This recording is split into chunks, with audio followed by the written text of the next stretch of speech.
And to discuss the Zaporizhia nuclear power plant, we turn to Shola Talabi, a nuclear engineer with long experience in the power industry. He's an adjunct professor at the University of Michigan and the University of Pittsburgh, where he teaches nuclear reactor safety. Welcome. Thank you very much. Welcome to the NewsHour. What are the worries about the physical plant in Zaporizhia, given the ongoing war around it? Right. So I think there's certainly a lot of concern here.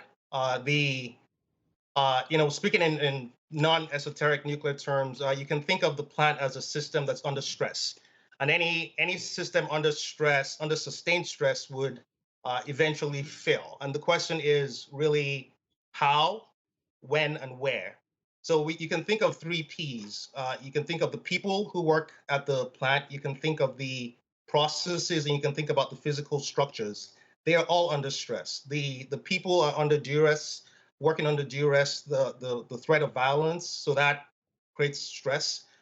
You can think of the processes. The nuclear plants are, very process driven, heavily procedural. Those processes are under stress, and certainly the physical structure we've seen with the shelling, and that clearly that the physical structure is under stress. So I would say some specific risks include the vulnerable systems that are outside the containment structure. So if you've ever driven past a nuclear plant, you see a big dome.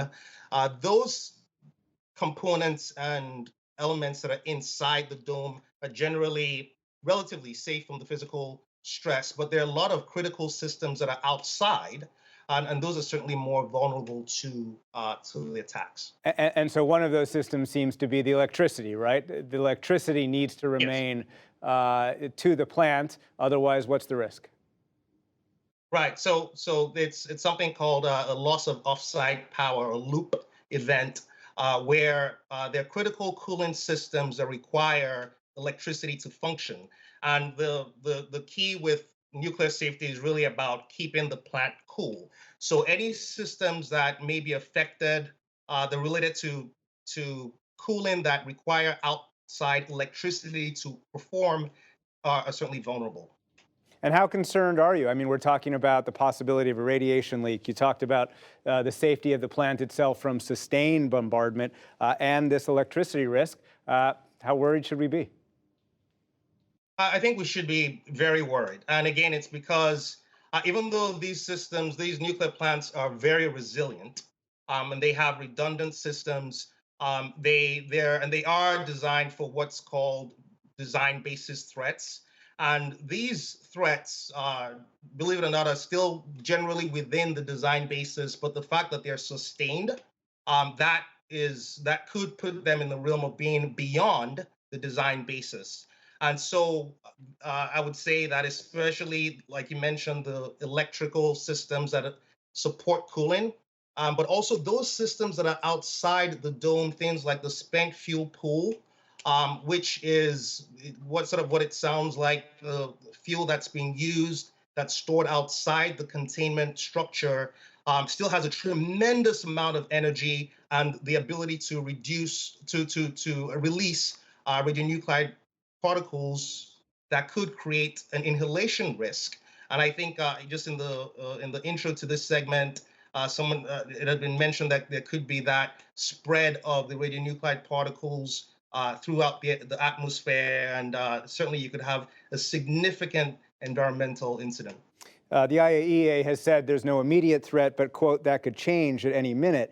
You mentioned the threat of the people, 10,000 Ukrainian staff at this plant who are operating it under extraordinarily difficult circumstances, literally at gunpoint, reports of torture. Some staff disappeared. How much of a concern is that for you in terms of the plant's safety?